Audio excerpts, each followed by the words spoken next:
Bonjour à tous, aujourd'hui on va s'intéresser à une question capitale que beaucoup d'entre vous se posent. Un chrétien né de nouveau peut-il perdre son salut? Alors le meilleur moyen de répondre clairement à cette question est d'examiner ce que la Bible dit du salut.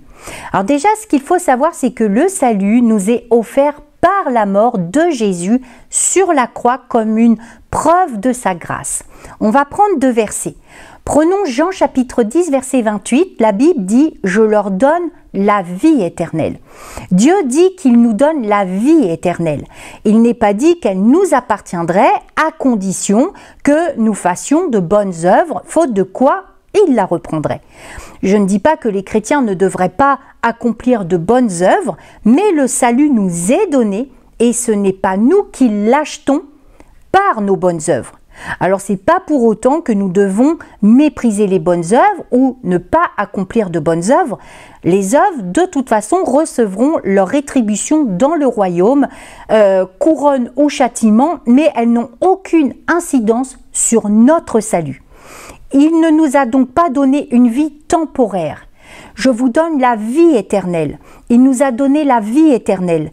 Donc, à partir d'aujourd'hui, dès lors que nous sommes nés de nouveau, que nous avons accepté Jésus dans notre cœur, nous participons déjà à notre vie éternelle, à cette vie éternelle que Dieu nous a promis, nous a donnée. Dans Romains chapitre 6, verset 23, la Bible dit « Car le salaire du péché, c'est la mort. Mais le don gratuit de Dieu, c'est la vie éternelle en Christ Jésus, notre Seigneur. » Cela appuie tout ce qu'on vient de dire avant. Alors, vous allez me dire, mais qu'est-ce que c'est un don gratuit? Eh bien, c'est un cadeau. Je ne peux pas vous envoyer un cadeau et vous faire parvenir une facture par la suite. Si c'est un cadeau, il est entièrement gratuit et il doit le rester. Puisque le salut nous est donné par Dieu, il est une chose dont nous devons nous souvenir une fois que nous l'avons reçu.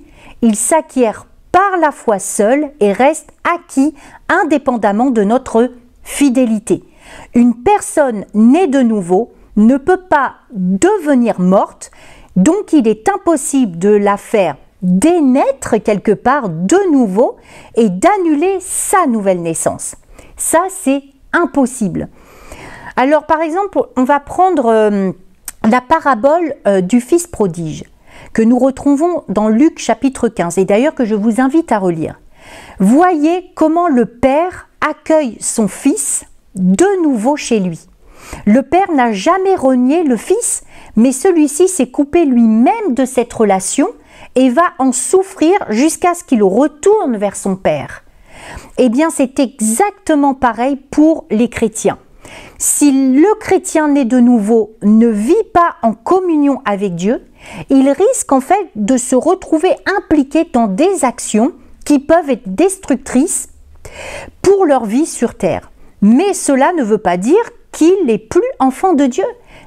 Il est comme le fils prodige, un chrétien, un vrai chrétien né de nouveau qui se détourne de son père et qui se tourne dans des actions qui le détruisent visiblement. Ce n'est pas pour autant que s'il revient au père, le père ne l'acceptera pas et ne l'accueillera pas et ne lui pardonnera pas. Donc par conséquent, la condition pour conserver le salut est exactement le même que pour l'obtenir. Obtenu gratuitement, le salut est obtenu gratuitement et il est aussi conservé gratuitement. Alors ça ne veut pas dire qu'on doit justement profiter de la grâce pour faire tout et n'importe quoi et justement de se réconforter sur le fait de dire « moi de toute façon, quoi qu'il en coûte, je suis sauvé ». Donc cela signifie bien qu'un chrétien a la promesse de la vie éternelle. D'ailleurs, le verset clé pour moi de l'évangélisation, c'est Jean 3,16. Dieu a tant aimé le monde qu'il a donné son Fils unique afin que quiconque croit en lui ne périsse pas, mais qu'il ait la vie éternelle. Donc la vie éternelle est la promesse de passer l'éternité au ciel avec Dieu. Donc Dieu promet, croyez. Croyez en mon Fils Jésus, croyez à sa résurrection, croyez à son sacrifice, croyez qu'il est vivant aujourd'hui et vous aurez la vie éternelle. Donc pour qu'un chrétien puisse perdre son salut, il faudrait redéfinir ce qu'est la vie éternelle de telle sorte en fait qu'elle ne soit pas éternelle. Et dans ces cas-là, il y a des versets bibliques qui devront être réajustés, reformulés ou complètement ôtés de la parole de Dieu. Mais la parole de Dieu est vraie et les promesses de Dieu sont vraies et il est fidèle pour accomplir ses promesses dans notre vie. D'ailleurs, la Bible dit dans Romains chapitre 8, verset 30, « Et ceux qu'il a prédestinés, il les a aussi appelés. » Les prédestinés sont appelés. Et ceux qu'il a appelés, il les a aussi justifiés. Et ceux qu'il a justifiés, il les a aussi glorifiés. Or, la glorification est l'état final du salut permanent. Et ce verset dit en fait que tous ceux qui ont été appelés, sans aucun ne se perde, sont justifiés. Et que tous les justifiés, sans qu'aucun ne se perde, sont glorifiés. Donc si un chrétien pouvait perdre son salut, ça voudrait dire que Romains chapitre 8 verset 30 serait faux, puisque Dieu ne pourrait pas garantir la glorification de tous ceux qu'il a prédestinés, appelés et justifiés. Donc là, vous voyez bien, être appelé et naître de nouveau renvoie à la même idée dans les catégories bibliques. Donc nous serons justifiés et nous serons glorifiés parce que nous avons été appelés, c'est-à-dire parce que nous sommes nés de nouveau.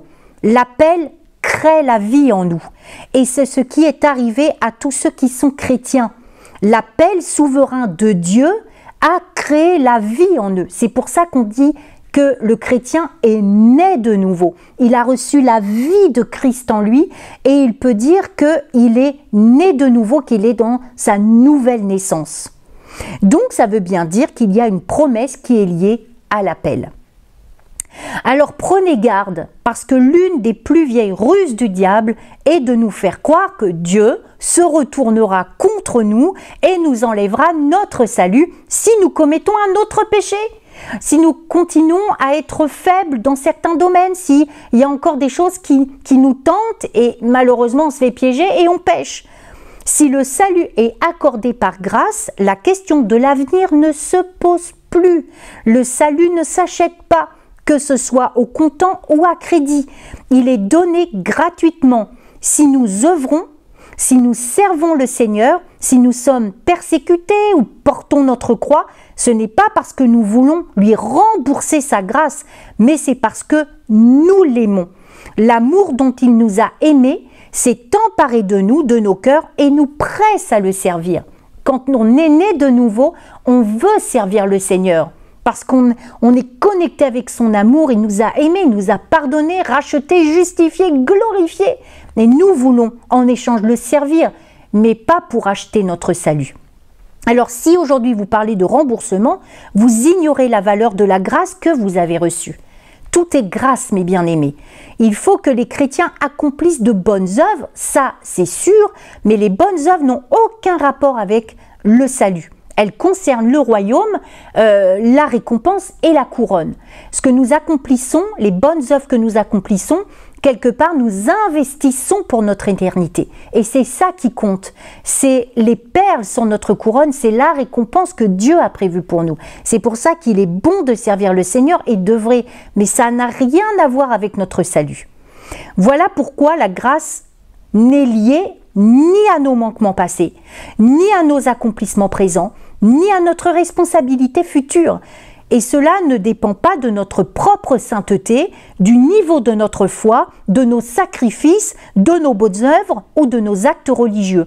Le salut par Jésus est un cadeau, venant personnellement, strictement de Dieu, que nous recevons une fois pour toutes par la foi. Alors, pour répondre à la question clairement, et par rapport à tout ce que nous avons vu auparavant, un chrétien ne peut pas perdre son salut. Un chrétien né de nouveau ne peut pas perdre son salut. Tout ou presque tout ce qui, d'après la Bible, arrive au moment où nous acceptons Jésus-Christ serait invalidé si le salut pouvait être perdu.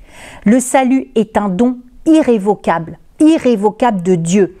car Dieu ne se repent pas de ses dons et de son appel, nous rappelle la parole de Dieu dans Romains chapitre 11, verset 29. Rappelez-vous que Dieu ne se repent pas de ses dons et de son appel sur votre vie.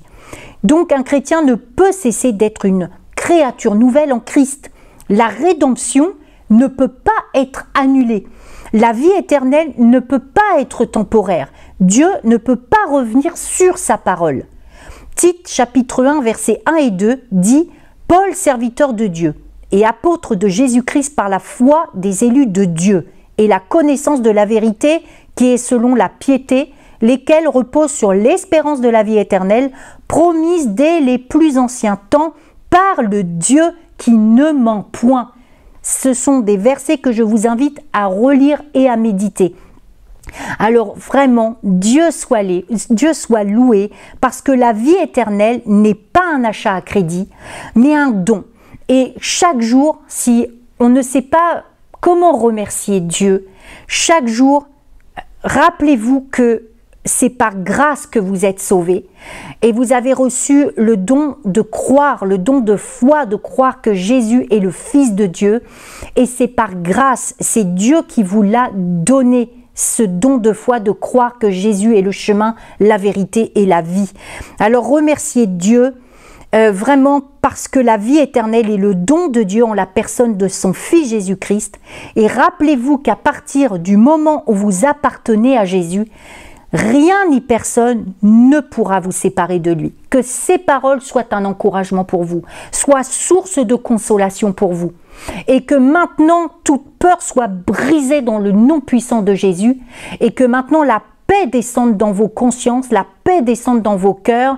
Et maintenant, croyez que quoi que vous fassiez aujourd'hui, si tu es né de nouveau, si vous êtes né de nouveau, vous ne pouvez pas perdre votre salut. Soyez bénis et à bientôt.